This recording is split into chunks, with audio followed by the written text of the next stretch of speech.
We finally made it. This is the eighth and final installment in my absolute beginner's guide to the last spell. And today we're going to be talking about the nighttime, all things combat phase, how to think about your turns, and all that goodness.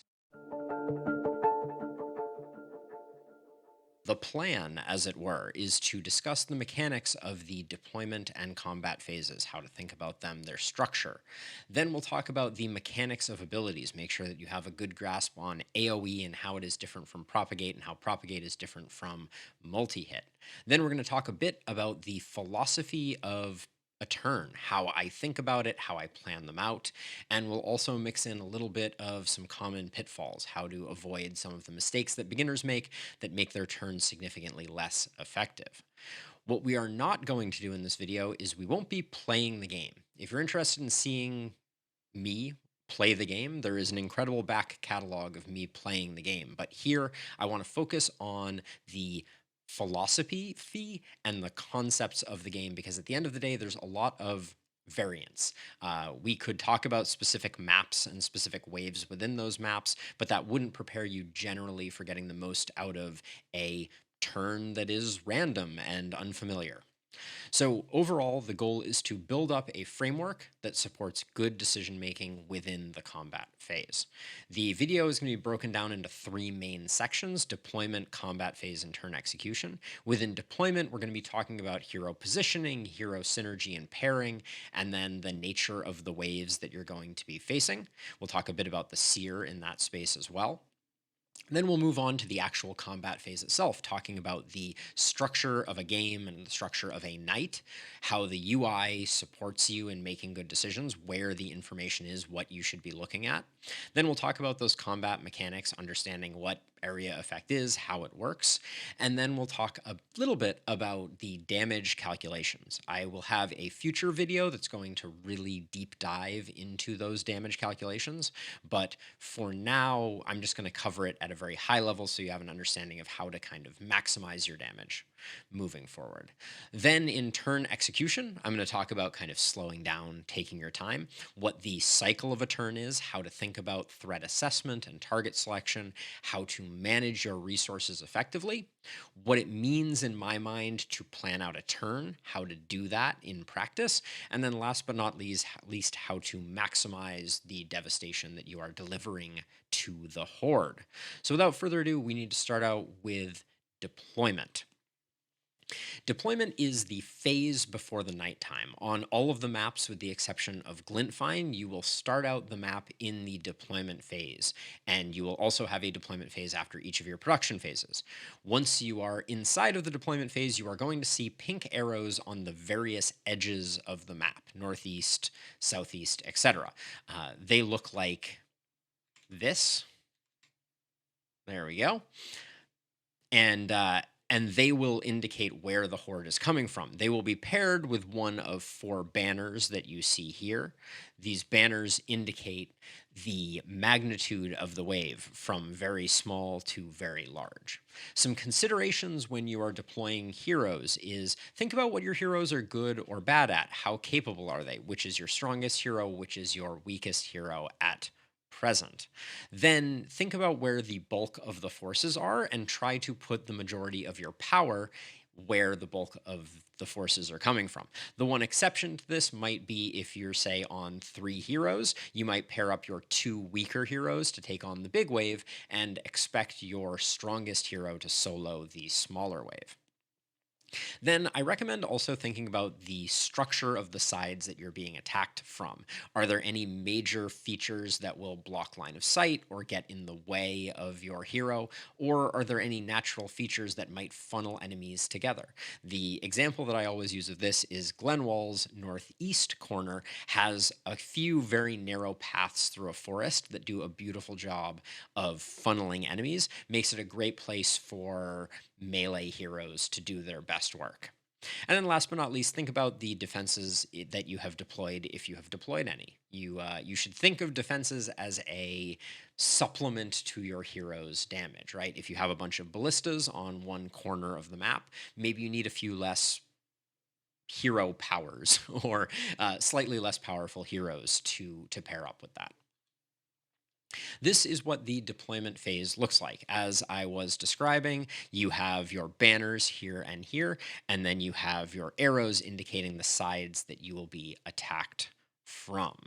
We'll talk more about the rest of the UI as we kind of press forward, but I really wanted to highlight what to be looking for because I think sometimes new players get a little bit confused about this. So, hero synergy, I kind of alluded to this earlier, but I think there are three jobs that a hero in the last spell can have. They can be a single target damage dealer, they can be a wave clearer, or they can be a wave delayer.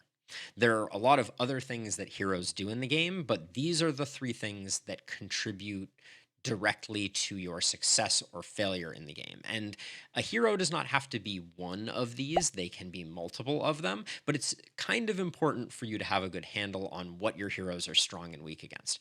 As an example, a momentum hero is generally very strong on single target damage, but really lacks any wave clear or any wave delay.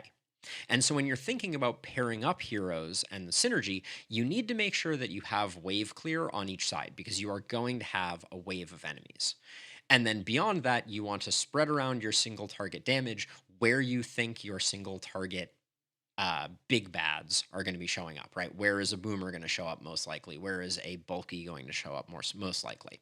And then you want to make sure that, say, your momentum hero is well positioned to be able to move in and take out those big enemies after your large propagate attacks like lightning or triple strike on the spear have taken out the bulk of the forces.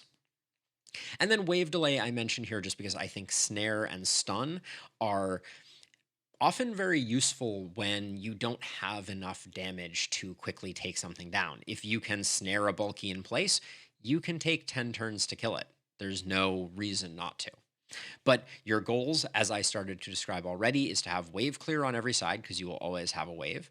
Concentrate your power on the bigger sides and always have a plan for if things don't go the way that you expected. I kind of described it earlier, but you might have a situation where you put your strongest hero on one side and your two weaker heroes on another side.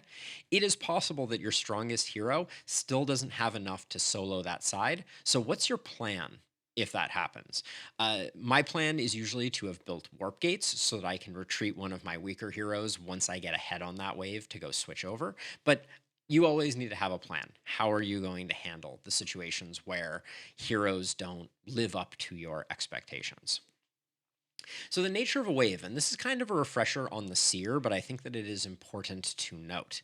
The Seer comes with three main benefits from my perspective. It has the ability to push back the fog, it has the ability to know the composition of a wave, and that happens as soon as you build it, and then these two data points combined give you a sense of urgency of how bad a wave is going to be. But let's talk about the Seer abilities in specifics. So the first one is repel fog, and this is the most important function of the Seer, bar none.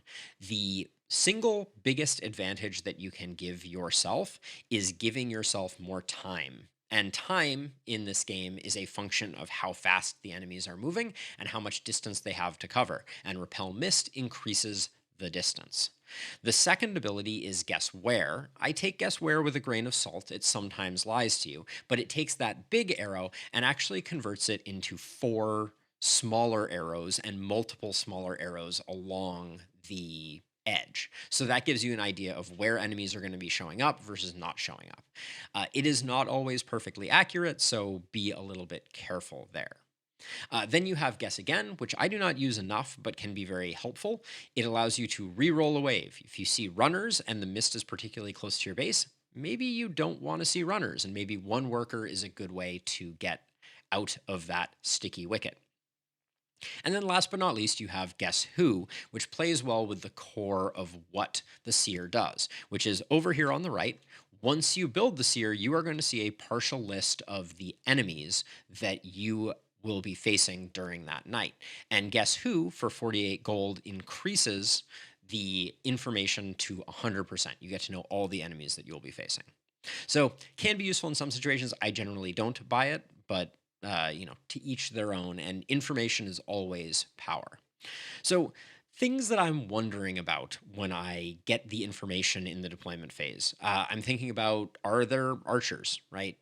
Archers are a big indicator for me of how close I want my heroes to be to the edge, because archers will come in and they will immediately attack, and your squishy heroes will not be happy about it. Uh, are there runners is particularly useful information to have when deciding whether or not you're going to push back the fog, but also how you want to array your heroes, because you will always have runners ahead of the pack, and you will need to make sure that you have pinpoint attacks to take them down. And then last but not least, you have any highly resistant enemies like Kindles, and how does that match up with your magic damage dealing or your general resistance reduction? But overall, the Seer is your source of intelligence, for lack of a better descriptor, and you want to be thinking hard about how you leverage it to get the information that you need for preparing for each wave. But with all that being said, it's time to talk about the actual combat phase. You've deployed your heroes as best you can, and now we have to talk about how to handle combat. The first thing that I wanted to do was talk about the anatomy of a run. And I think I've done something similar in some of the previous videos in this guide, but at a high level, a run starts when you pick your omens, when you pick your apocalypse level, and when you pick the map you want to play on. And then within that, there are going to be a finite number of nights. For instance, Elderlicht is 14 nights, Lakeburg is 12 nights, Glenwall is 9 nights.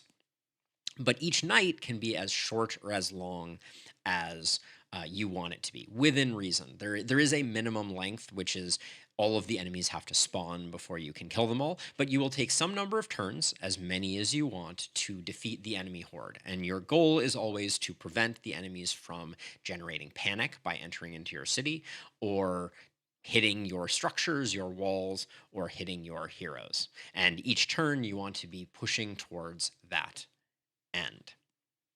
So, turns are what we're really concerned about in the combat phase, right? We have a night, there's going to be a series of turns, and we want to make sure that we are taking the most advantage of each of the turns that we can.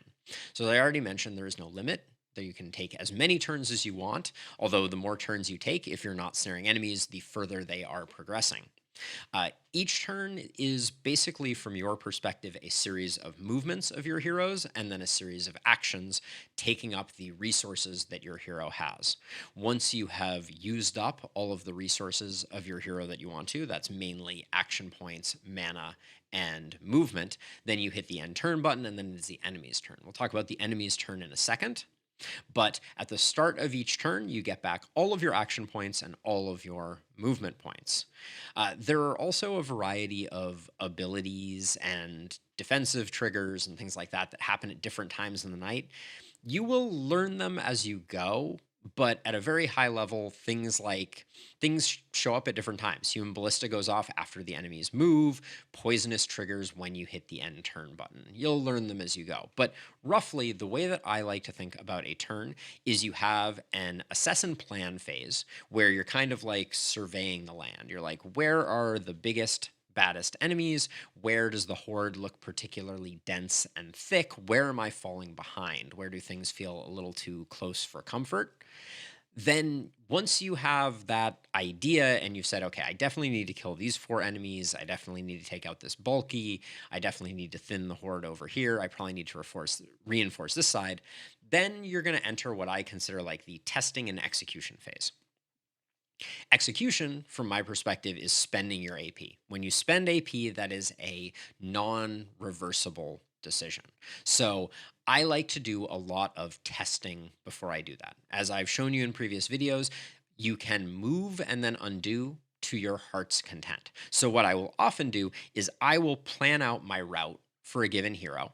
And at each of the stops along that route, I will make sure that I can reach the enemy that I think that I want to reach, that I can cast the spells that I want to cast, and that I have enough AP to do those things. And then after I've done all that testing, I will roll back, and then I will start moving from position to position like I planned and tested, casting the spells that I need to. And then the last step of any turn is getting safe. You don't want your heroes dying. It is not a good time. You can sometimes recover from it, but you generally don't want to if you can avoid it. Now, getting safe is not always retreating to outside of the grasp of enemies. Getting safe can also be something that you accomplished primarily during the production phase when you leveled up a hero and gave them a ton of block or a ton of armor or a ton of health. So, getting safe can be innate. It can be I am durable enough to be safe, or it can be I have moved far enough away that the archers aren't going to be able to hit me, the bulkies can't stun me, and the claws can't claw me. Speaking of the enemy turn, though, uh, generally speaking, the enemies are going to move towards the center of the map. Their singular purpose is to walk up to the last spell and hit it until it explodes. Uh, After they move, your defenses will trigger. Your traps will go off, your human ballista shots will fire, your ballista shots will fire.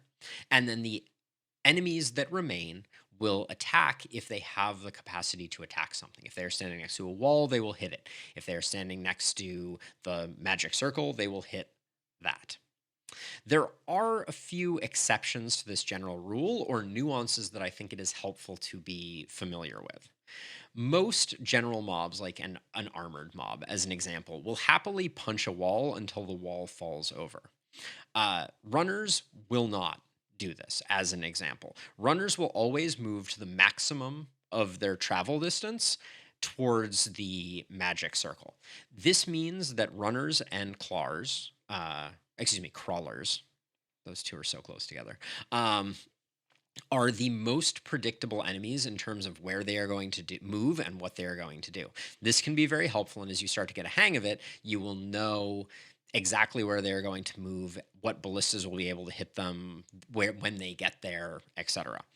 Uh, Winged enemies will always flank. So you're going to be fighting them primarily on the corners of your base and sometimes around the corner on sides that aren't even getting attacked.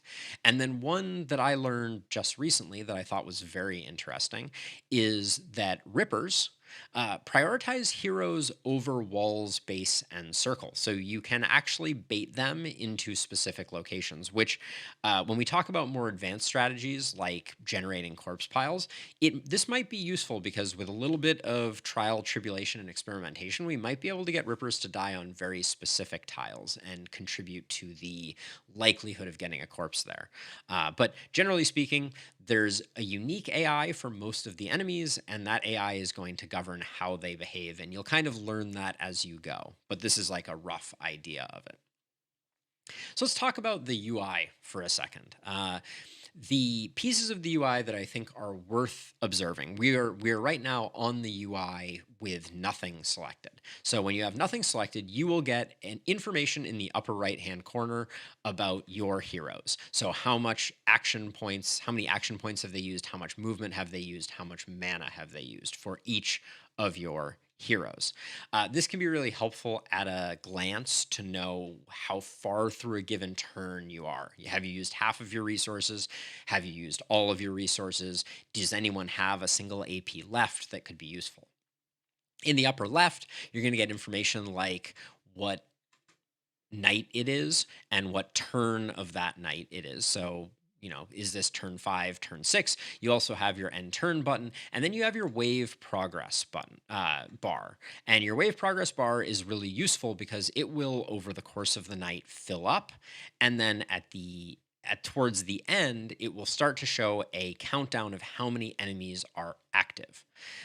If you incur any panic, that panic will be shown here along this bar. These little triangles indicate uh, the thresholds for losing S rank, losing A rank, losing B rank. So it is useful to pay attention to those to try to gauge if you should accelerate your aggression to try to protect that A rank. I think A rank is the big cliff you don't want to fall off of because the bonus item is useful.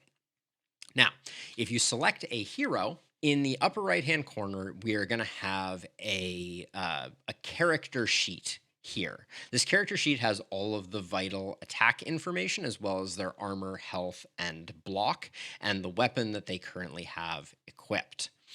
Uh, This is a great place to go to just check on how your hero is doing. Additionally, you will be swapping between your weapons using the tab key. That's down here are your two weapons. This hero in particular has a power staff and a bow. And then to the right of that, you will have the actions associated with that particular weapon, your armor, any potions that you have, and also jump over. So this is kind of like your command center. You can see how many actions of a particular type you have left.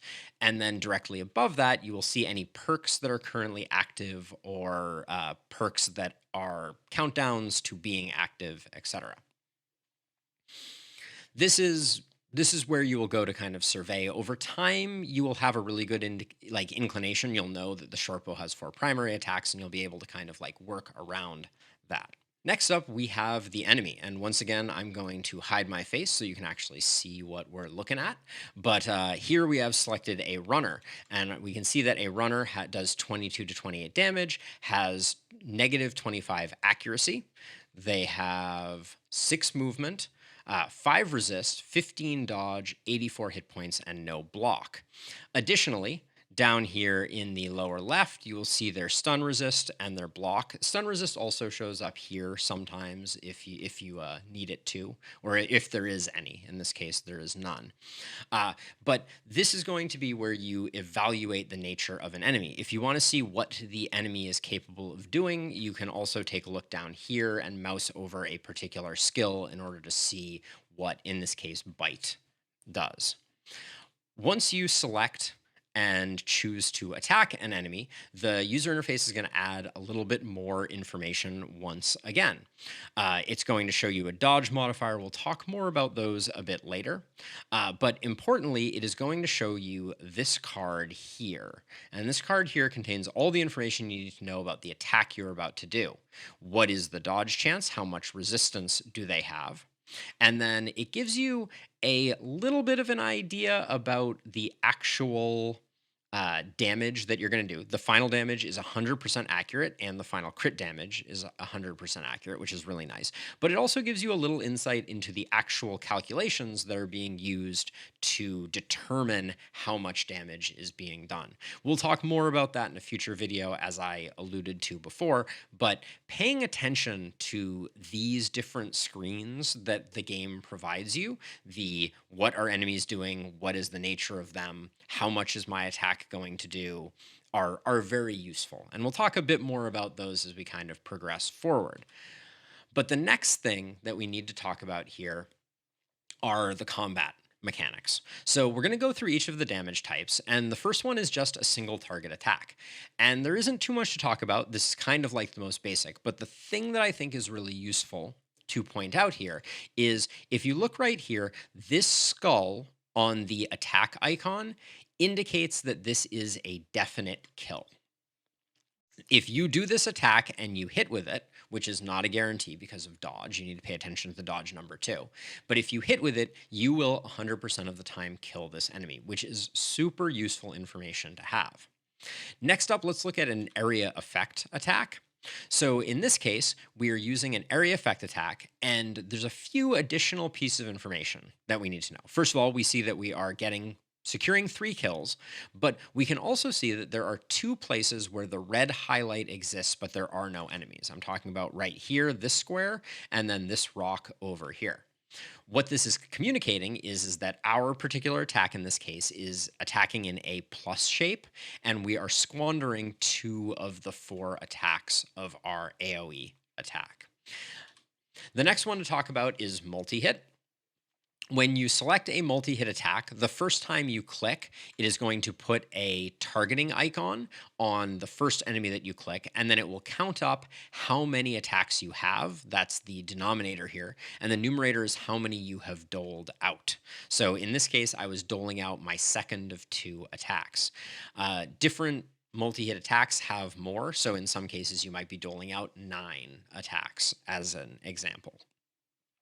The other thing that is useful to see here is that the sword without the skull that we see here indicates that this will not kill if it hits under any circumstances. Now we need to talk about propagation. Propagation, before we get into it, is first and foremost going to show us the third icon that you can potentially have on an attack, which is the question mark. The question mark here indicates that this attack may or may not kill the enemy, depending on if you high roll or you low roll. Now, propagation is one of the more complicated attacks to understand. I will try to explain it verbally and then we will play through an example kind of manually. But propagate basically means your attack will spread from one unit to the next. And the way that this works is the game has a short memory when it comes to propagation. So if we were to propagate on this little shield bearer dude at the front here, the propagate would start there and then it would jump from there to the next enemy. That's what this green arrow that you're seeing here indicates. Then after that, it would jump again. It would then jump one more time. And so far, it has had no decisions, right? It is always just moving to the next unit. And it always remembers where it came from, and it will never double back to a space that it was just on. So we'll see an example of doubling back, but not quite yet. Once it reaches this fourth enemy, it then has two choices that it can potentially take. It can either go to the armored guy, which is down and left, or it can go down and right. In this case, we'll assume that it goes down to the armored guy like this. And then when it comes back, it will double back because it's reached a dead end. And anytime it reaches a dead end, if it can, it will go back. And then it again has a choice. And because its memory is short, it can go back up in the direction that it went, or it can take a right and head back down and left. This was a long way of describing it, but the reason that this is important is that you want to set up your propagates to be as deterministic as possible. You don't want to leave things up to chance. If you have a situation where your propagate is likely to just make a left turn, hit 3 units, and then dead end, that's not a good way to be setting up your propagates. The next thing that we need to talk about is range and inaccuracy. So, this particular hero is wielding the crossbow. And when the crossbow, you can see, has a bunch of sub rings within its range indicator. So, if I were to kind of like demonstrate that here, this is the range indicator here, but there's also this ring here. And each weapon handles these inaccuracies slightly differently, but basically, what this is communicating to you in this case is that the further away the enemy is, the less likely you will be to hit it because of this dodge modifier that is indicated right here. So, what this means is that the enemy will have their dodge multiplied by 1.5 before your accuracy is considered. So if they had 10 dodge, they would effectively have 15 dodge against this particular one. Now, if we go to the next ring out in the equation, you can see that now it is 1.8. And I believe this furthest ring here is actually a 2x dodge modifier. So inaccuracies is something to think about. Not all ranged weapons have inaccuracy, and also some melee weapons have inaccuracy, but it is worth paying close attention to because it can make a hit that would otherwise be relatively likely to land much less likely, and misses are the bane of every player's existence. Next, we need to talk about line of sight. So I have moved this hero down to stand next to this blocker. Line of sight is the idea that your hero cannot see around certain things. So where I like to show this is with this tree. This tree is a line of sight blocker, and so you can see this portion of our sphere of influence is currently grayed out. In the same way, this blocker blocks our vision, which creates a cone here that we cannot see around them.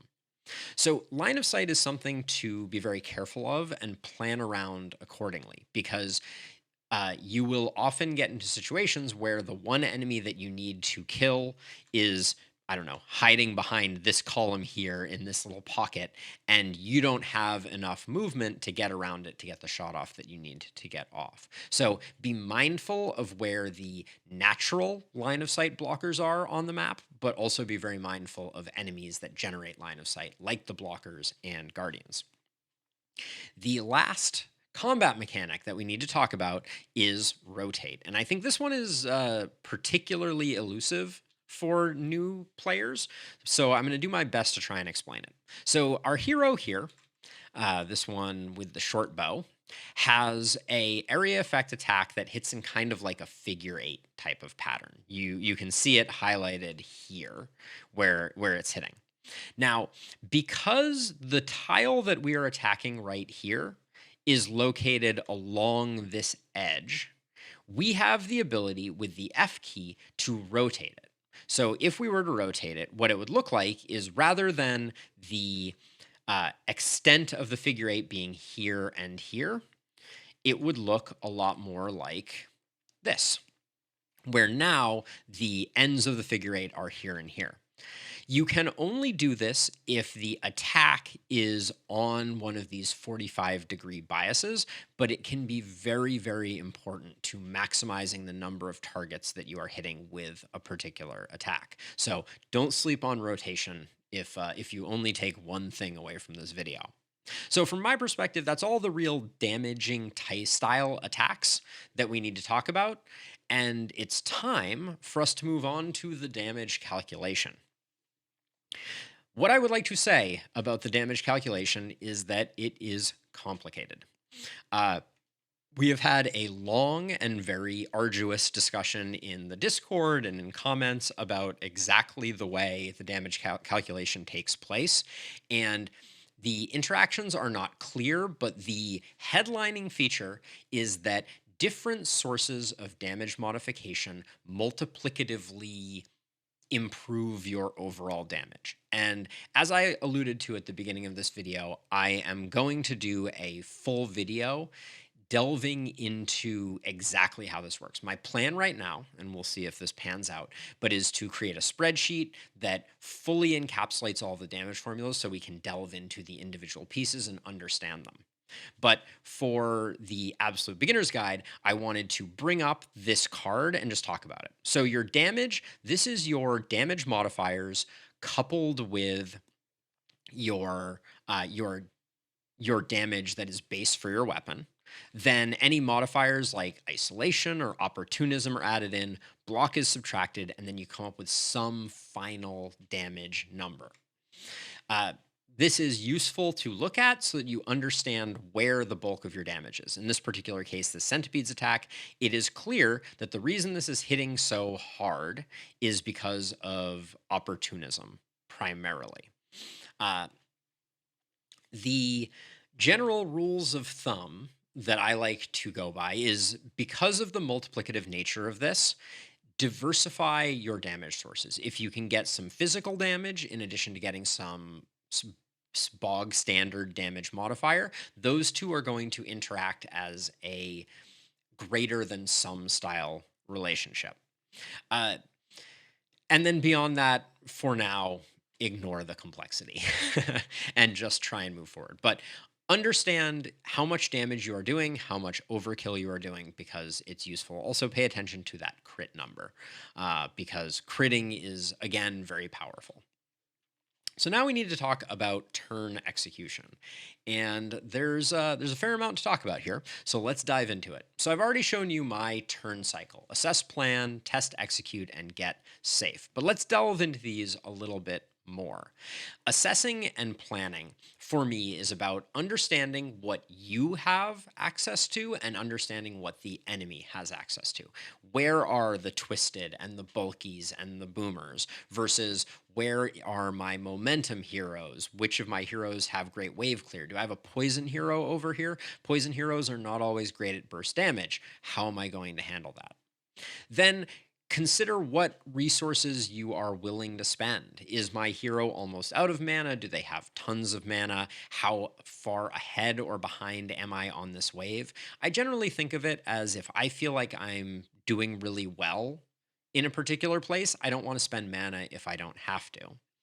And then I start asking questions like, okay, is this hero capable of even affecting this? Which, like if I have a bulky standing in front of the gate to my base, which heroes are actually even capable of attacking it? Right. And start to map out in your mind who has access to what enemies and where are our priorities.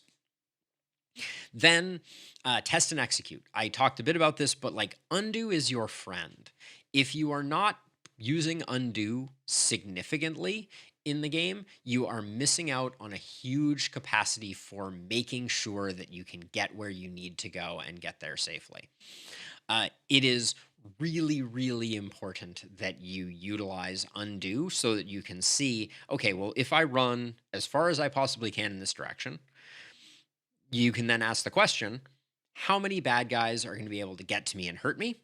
But also, am I even going to be able to reach the thing that I ran all of the way to get there for? And then get safe, we already talked about, but this is basically just make sure your heroes aren't going to die. Don't end turns with heroes in states where they are going to die. Seems pretty obvious, but it's a good thing to think about early and often. So let's talk a bit about resources. We had a whole hero video where we talked about these resources, but at a high level, your action points are your use it or lose it resource.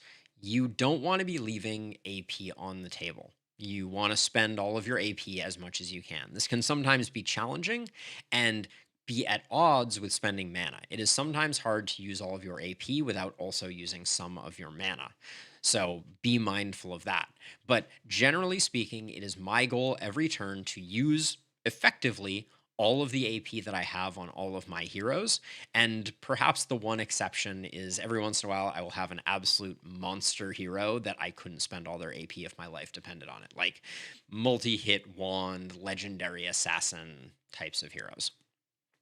Then next up is movement. Again, this is a use it or lose it, but sometimes you are where you need to be. So I don't spend all of my movement as a matter of course unless I need to, but I do think that it is worth asking the question, is there a better place for this hero to be? And so, a lot of times at the end of a particular turn, you will see me in the last spell looking around and going, well, if I ran this hero over here, then maybe next turn they can help out this other side. So, think about how to utilize every ounce of your movement. Even if it's just cheating over a little bit, it can be very helpful. And then armor block resistance. Armor is the only one that's really a resource per se, but how much can this hero take? How safe are we? Do we need to move further back? Are we going to be taking some hits? How many hits are we going to be taking? As for nightly resources, I think mana is the primary one, right? Every night we get some percentage of our mana back based on our daily mana regen, but it is my order of priorities when I think about these things is securing S and A ranks in the early nights is really, really important. The bonus gear is very, very helpful. So I am willing to spend mana more aggressively in order to make sure that I secure those. But beyond that, I am always trying to hit that equilibrium point. I am trying to ensure that the mana that I spend, I have ways to recoup without more of an investment. Buying mana wells is okay, but we don't want to buy them if we don't have to. And then for health, the only real note that I wanted to make here is that wounds have a tendency of snowballing. So you have to be very careful. If one of your heroes gets wounded, they lose movement points at the first tier. If they then take that second tier of wounding, they lose action points and movement, which is devastating. So it is really, really important, I think, to avoid wounds at all cost. Don't leave your heroes in places where they're going to get wounded. So let's talk threat assessment. I think this is one of those you learn by doing a bit types of things. So don't expect a complete perfect vision of how to do threat assessment here. You need to play the game, understand the things that are most problematic in order to build that up. But here are some examples of how I think about breaking down threats. Number one threat is panic. So enemies that have a purple exclamation point over them are generally my number one priority for killing. After that, I start to look at the enemies that are reaching my walls or hitting my buildings during the next turn, right? So, do I have a runner that's near my wall that is going to run through a gap and run up and chew on my gold mine, as an example? Then there are the high threat enemies, your bulkies, your twisted, your boomers. We talked about them in the last video on enemies, but it is worth keeping in mind which enemies are just innately scary. And then last but not least, more runs have been lost in my eyes to runners, crawlers, and winged than basically anything else. So pay attention to where those are, identify them, and come up with plans for them. Basically, in that order, from my perspective.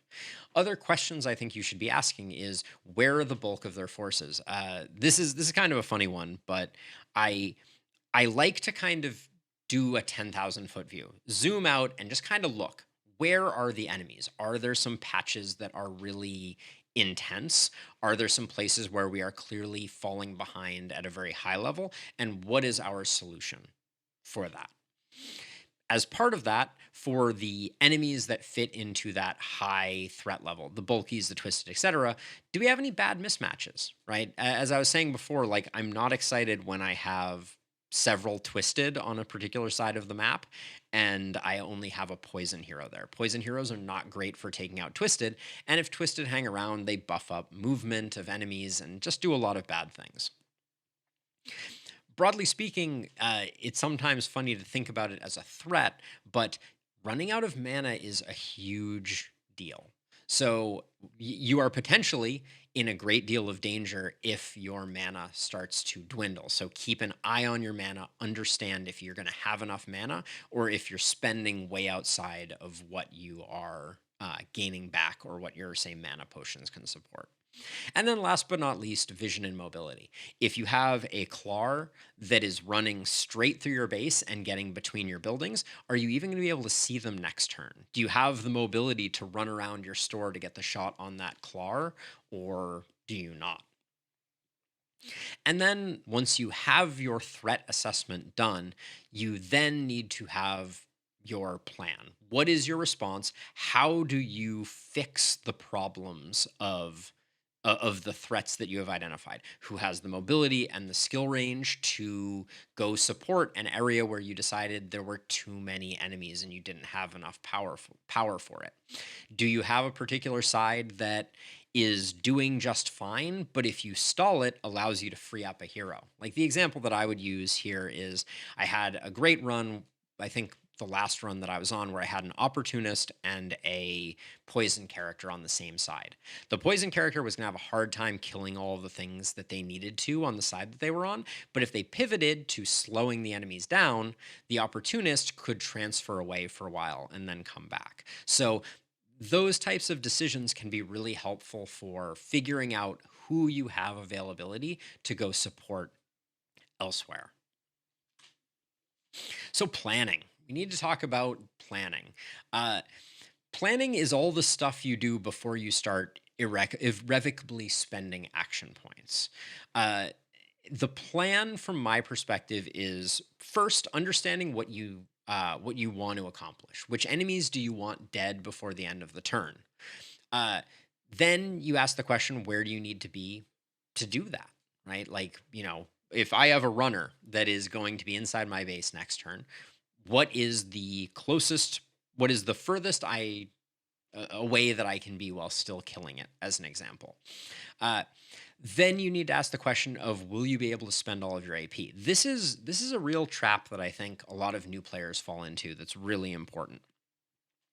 If you take your hero and move them to kill a real high priority threat, right? So there's a runner, it's in your base, it's going to be chewing on the magic spell next time. You move your hero, you kill the runner, and you're like, "Whew, crisis averted."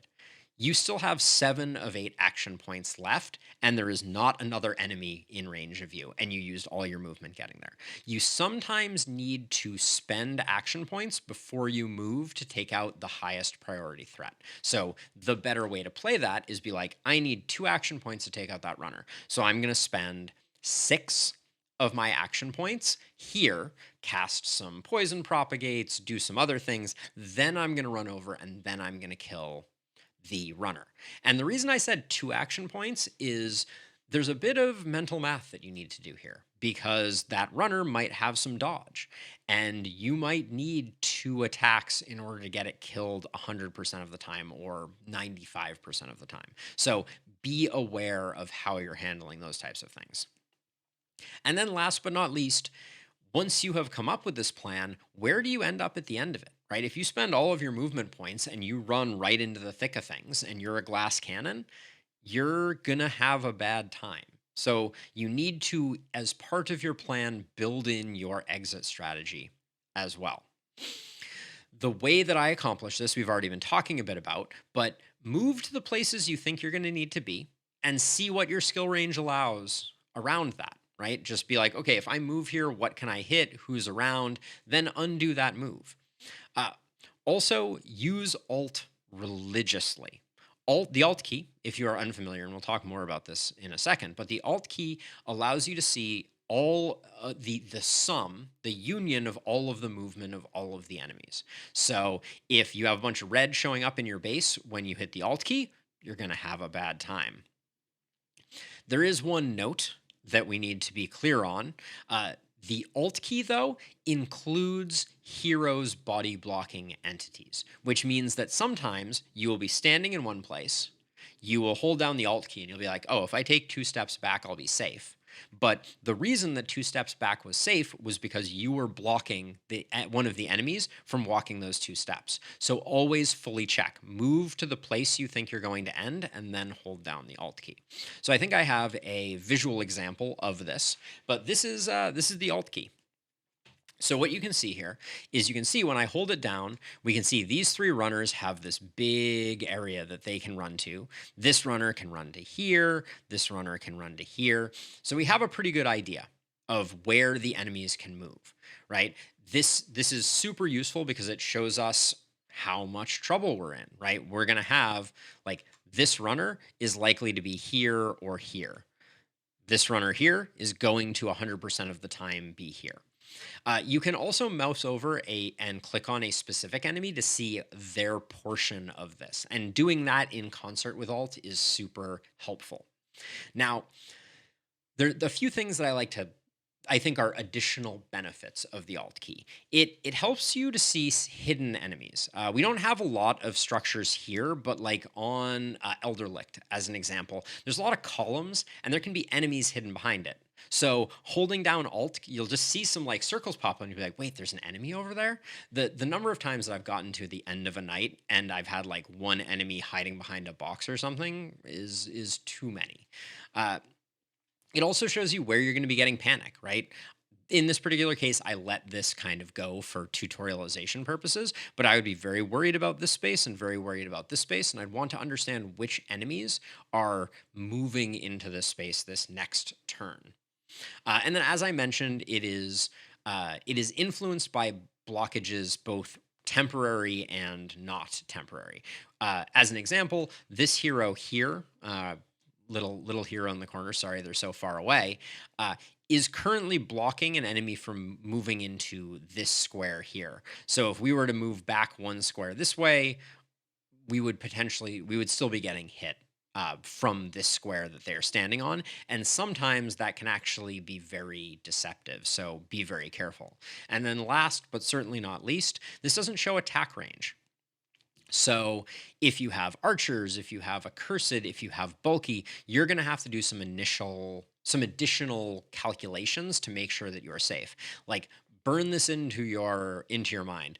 Bulky's stun attack has a 5 tile range. So look at the bulky and how far it's going to move, and then count out 5 tiles because a hero getting stunned is catastrophic. But at a very high level, use the Alt key. It is single handedly one of the things that can up your game more than anything else.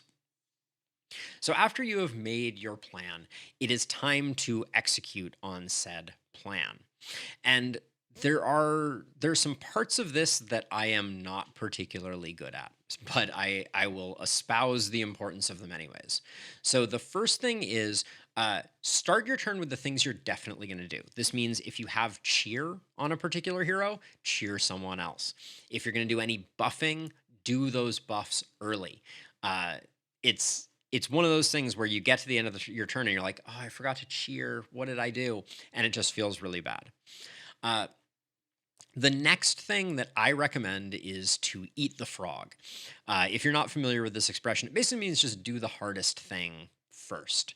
If you have a particular enemy that absolutely must die, focus on it first because it means that if you fail, if your damage doesn't live up to your expectations, you have the ability to pivot and come up with a different plan, right? The way that I like to think about it is a plan exists, and then as you start to do your turn execution, there are going to be deviations from the plan. Things are going to not work out the way you were expecting them to. And so you then have to be replan, right? So rather than just sticking with the plan and being like, well, the plan was this, I'm just going to do it. Each time something doesn't happen the way you hoped it would, you need to then replan and go back to the drawing board and adjust your plan. And the earlier you are on in the plan, the more latitude you have to allocate more resources. And the last bit of turn execution is use the undo key so you don't overmove, right? If you can move one less tile than you moved to get the hit off that you need to get, that's a movement savings that can turn into saving your life later on. So be precise with your movements. If you move and you're like, wow, I could have moved two less tiles, hit the undo key and move again two less tiles. It's worth doing and it can make a big difference. So the last thing I really want to talk about here before we kind of wrap this up is just maximizing your devastation. Uh, the first thing that I would say is watch the builds guide. Building your heroes intentionally and smartly is super important to this. You're never going to win the last spell only by being good at the combat phase. You need to be intentional in the way that you create your heroes, the way that you build up your economy, and we have videos in this series that cover all of those things. The next thing is know when your defenses will do the job. Don't spend time killing a runner that is just going to run to a safe place and get killed by a ballista. It is much better to let your ballista do that work, let your trap do that work. Use your buffs early and often. I can't say this enough, but like use cheer immediately and plan to use cheer to transfer early in your turn so that you get the damage buff on your wand user and you get the extra AP on someone else. Uh, Consider your hero perks, right? If you have Lone Wolf, if you have Opportunism, make sure that those things are getting activated and you are utilizing them to their fullest capacity. Because otherwise, you spent this incredibly limited resource, a perk point, on something that you're not getting full value out of. The next concept, and I think this is probably one that takes the most learning, but it is that waste is the enemy of efficiency.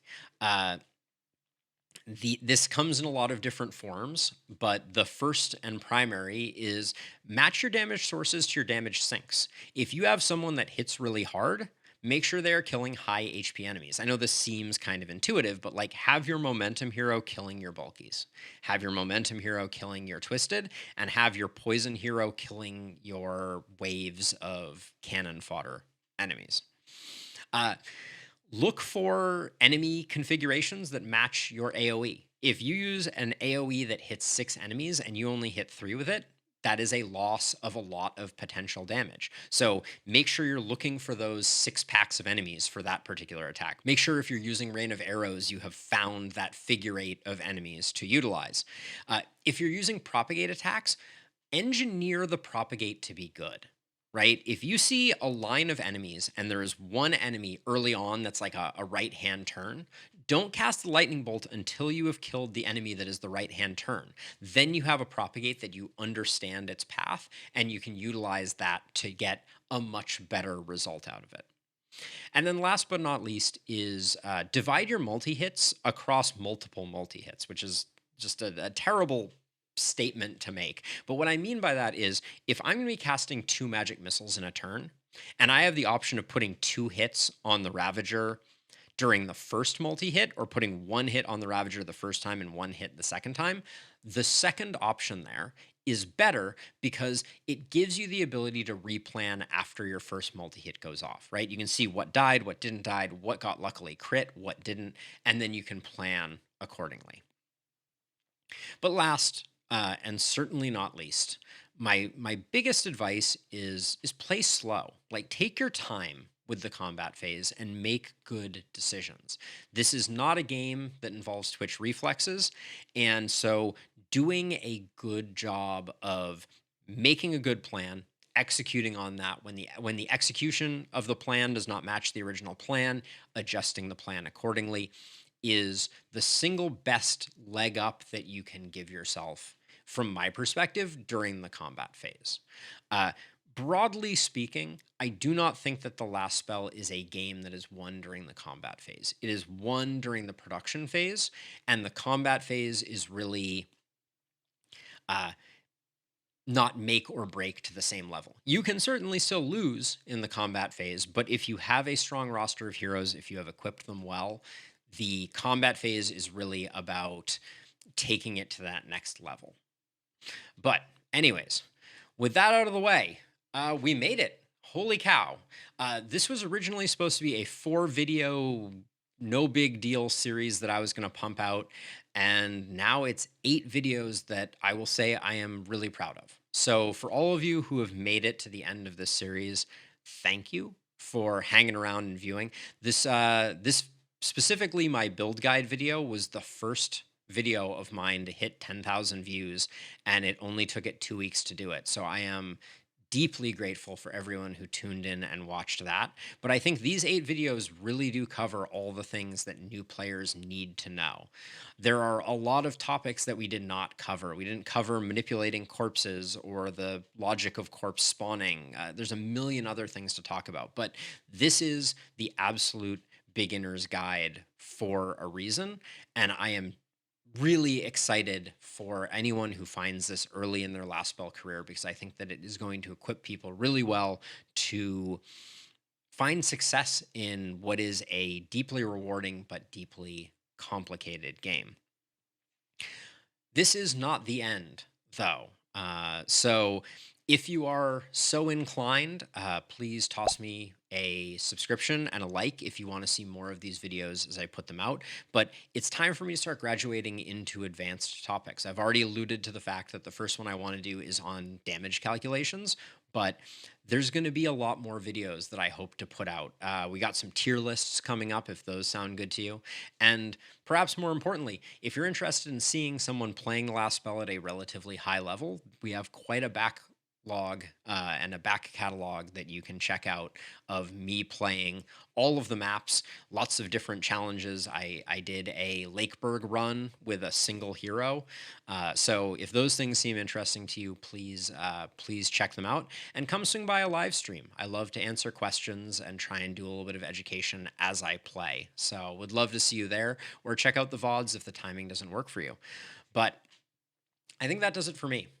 Thank you again for watching. I hope you all have a wonderful day. I hope this was helpful, and I will see you all in the next one. Bye-bye.